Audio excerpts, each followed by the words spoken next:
c'est un vieux mec, les filles, il y a quelque chose qui te rattache à lui. Ce mec-là, il comble quelque chose en toi. C'est sûr et certain, sinon tu ne dépendrais pas de lui.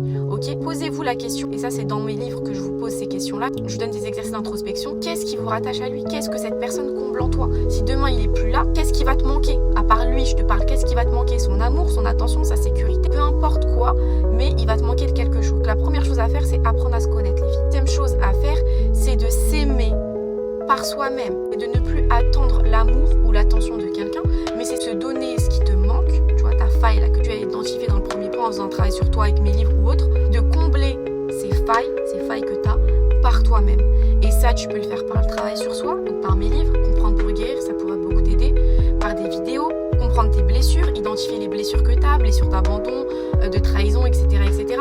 Si tu te connais, si tu connais tes failles, tes blocages, tes schémas de pensée, etc., et si tu te mets en priorité, c'est impossible que tu sois encore dépendante de lui. C'est impossible. Tu peux avoir de l'attachement, etc., mais tu seras plus dépendante. Ok? Et c'est ça la clé, les filles, ne plus être dépendante de lui, mais aussi du monde extérieur, de tout le monde en fait. Dépendance affective, c'est un poison. Il faut apprendre à se détacher émotionnellement des gens, parce que c'est ça qui te bloque, ma chérie.